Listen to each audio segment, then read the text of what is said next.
Hello there, my name is JD from Studio 2105. Welcome back to MixStream Online and a brand new episode of Weekly Update Wednesdays.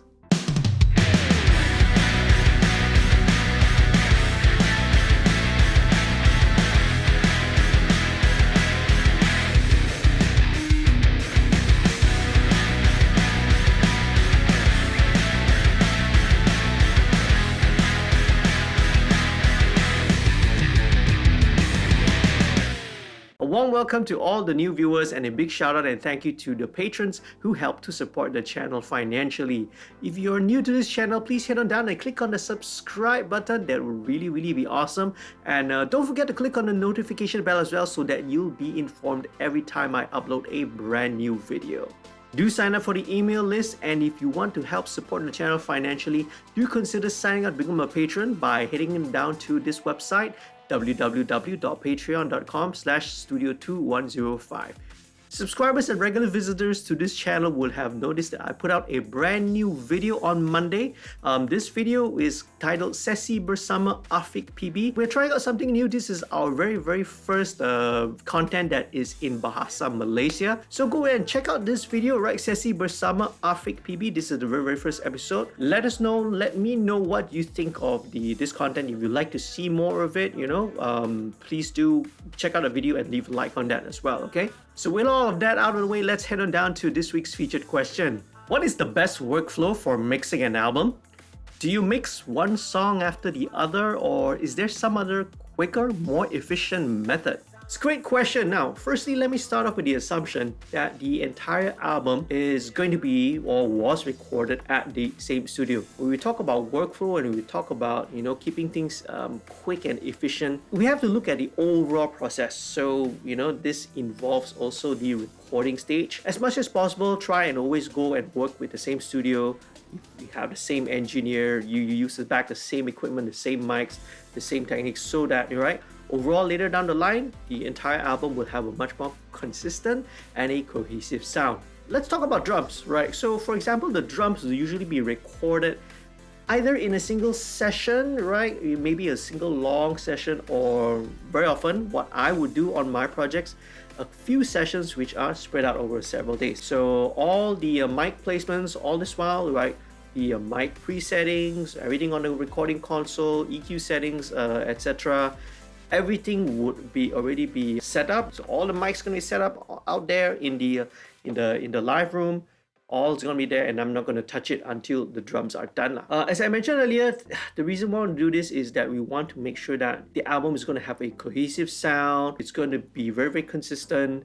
The levels are gonna be jumping up and down, and all of this will greatly simplify the mixing process later down the line. Once the recording is completed, it's time to move into the mixing phase. Now, I will usually start with the radio single.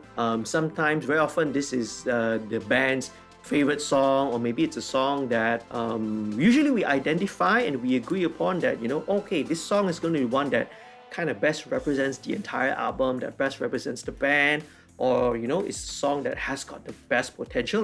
Maybe that's why we'll target and usually identify it beforehand. I'll start with this first song, and then once the mix is ready to be presented to the client, we will have a listening session. The client, the band members will usually get back to me with any mix notes, any revisions. We will address it there and then. We kind of repeat this process right back and forth until we arrive at a final mix which they're happy with. Now, this song will end up being the sonic template, right? And it's going to be the one that the rest of the album will be measured up to. We'll always use this as the reference, right? As back to the type of tones, the level of bass, the drum sounds, the guitar sounds, the vocal treatments, and all of that, okay?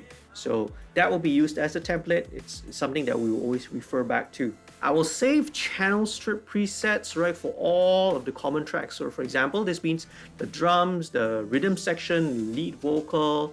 I'll take the snapshots of the mixer settings, okay? Right, the fader levels, the panning, your group and your bus assignments and the routings, the aux sends used, the effects returns, what effects were being used, and very importantly, right, what I use on the mix bus, on the master bus processing. So take detailed notes, okay? store the information, right, safely throughout the entire duration of this project. Most DAWs, right, such as Cubase, which I use, will have a built-in notepad already so that you can, type down the notes within the project itself. Or you could always open up, a word processor, and for example, I still do it the old-fashioned way. Now, I still do it the old-fashioned way. I use a pen and a little paper notepad right here. Now, not all the songs in the album are going to be sonically similar, okay, right? There's definitely going to be some variety. There's going to be some different styles. There may be a few mid-tempo tracks, perhaps maybe a ballad, or maybe an acoustic, just a piano or a guitar only track, okay? So obviously in an album, you're talking about 8 or 10 songs. There's definitely going to be some variety in there. So the key point of all these track presets is to, as the name implies, same thing when you use presets, right? Plug-in presets is to give you a starting point for each of these instruments, okay, or part. It gives you a starting point so that you don't have to constantly reinvent the wheel, so to speak, okay? You don't have to constantly work on the kick drum EQ or the bass EQ or whatsoever, right? You've already done all the hard work during the very first song, so you just apply the same settings the rest of the songs in the album. Now, of course, you have to adjust it accordingly, right, according to what's appropriate for the particular song that you're working on, right? Obviously, if it's a mid-tempo or a slower song, right, you may have to tone things a little bit down, make it less aggressive. So now, after the first song was really mixed and approved, I would usually go ahead and proceed in batches of 2 to 3 songs, right? I usually tackle the ones that are sonically similar to the first one, right? Send the mixes to be approved by the clients. Then we repeat this entire process until the whole album is completed. Now, when it comes to the project organization aspect, okay, now there are two main approaches. So number one, you can either put each song in its own project file, in its own session, and each one will of course sit in its own folder. Or number two, you could just put all of the songs, right, into that very same project, into the same session file, and into that timeline. For me, I would use both. I use both methods. It depends on the nature of the project and what's the timeline of the project like, how quickly, what's the budget, how urgent, right, or how much studio time especially that's available for the client. Now, most of the time, I will go with the first approach, the earlier approach, which is to have each song, right, reside in its own project and its own folder. Now, this helps things. The main benefit is that this keeps everything well organized, and one of the biggest nightmares that I will ever have is that, for example, if I have a missing file, I won't get into a big headache and nightmare trying to find, right, Tom Phil number 23, this file from this song, and then trying to find any missing files, because then you have a lot of similar looking file names, you see, inside the audio pool. So this is a great benefit. You'll know that, right? If there are any files that you need to search for, all of it is going to be in that same project folder, right, within that same audio pool. I will, however, go with the latter approach, which is, putting everything into one single project. If, let's say, the band is doing a bunch of songs and they want to track all the rhythm parts together, so like I mentioned, they've already booked and set aside, an entire day, a whole day, they blocked off in the whole day to record their main rhythm parts, okay? I usually keep it that way so that in between each song, every time they jump between each song, right, there's not going to be any time wasted, right? Closing the file, opening the files, loading it up again, etc. Okay. Now, the second situation I would do, right, use the latter method, is if I'm doing a live recording. Maybe a band's doing, maybe doing a pre-production demo or something like that, right? Right. I will just keep everything within the same project. This helps. Number one, as I mentioned earlier, it helps to save time. It simplifies the entire project, the entire session again. Don't have multiple folders. And when it comes time to mix, for example, usually there's not much to do. You just need to tweak the level, automate the levels here a little bit.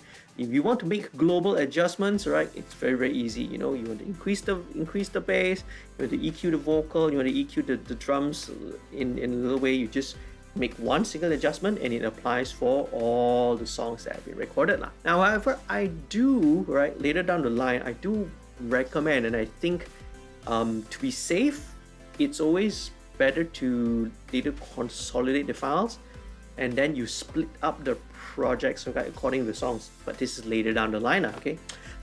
This is more for security and safety reasons, okay? Data security, because in case of any kind of a data failure, your hard disk, you know, decides to die, or maybe that particular area develops a bad sector or something like that, okay?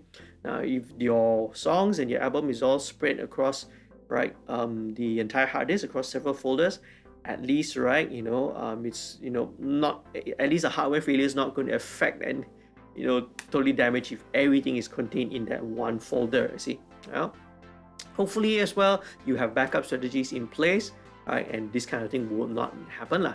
So to sum it all up, okay, now there are different methods. There's no right, there's no wrong way. Now, I personally, what I would do is, as I mentioned earlier, when I'm doing a whole album, I focus on the main hit single or the radio single first, right? Once that one is done, okay, I make sure that I take all, you know, save all the channel, the track presets, the channel strip presets, make snapshots of everything, right? And take down all the notes of all the different settings, panning settings, you know, accents and everything. And I'll use that as a template, as a starting point for the rest of the album. That way, right, it really simplifies the mixing process. This is, I find to me, is the most efficient way and the quickest way to mix an entire album.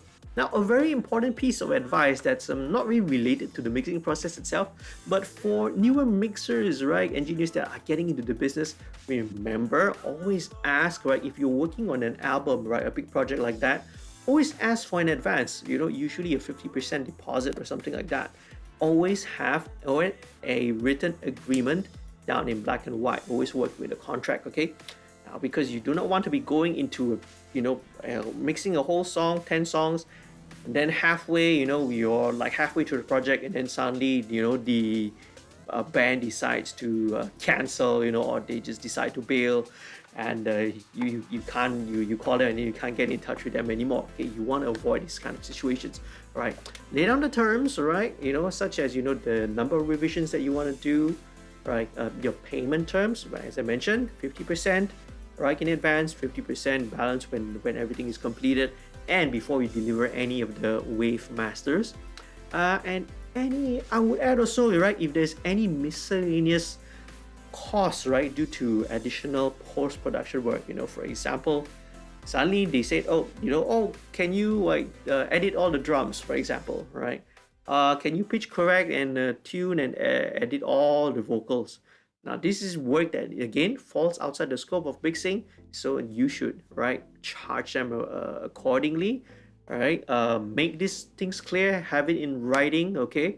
That, you know, all this additional work needs to be compensated for, okay? So, unless you really set a deal with them, okay, which hopefully not, right? It's because you could get into, and that's a whole different topic for another video. You could get into a situation where you end up doing endless revisions and, you know, having to do additional work, you know, and overdubs and repairing and fixing this and that. Okay, hopefully we don't have to get into that sort of a nightmare situation. Have everything agreed upon in advance and put it down in writing. So that's my approach to mixing an entire album. So hopefully, right, these little techniques and the methods which I've shared with you, you'll find it useful, you'll find it helpful. Hopefully that you can apply it, right, when you embark on your own mixing projects as well.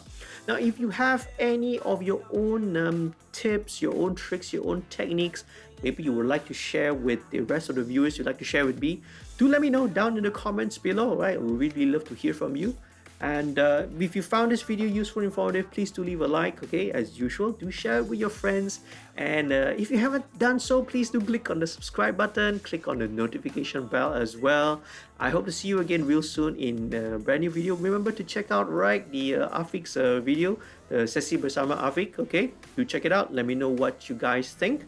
And see you again real soon. Stay safe, stay happy and healthy. Happy recording and mixing. Peace, love, and music.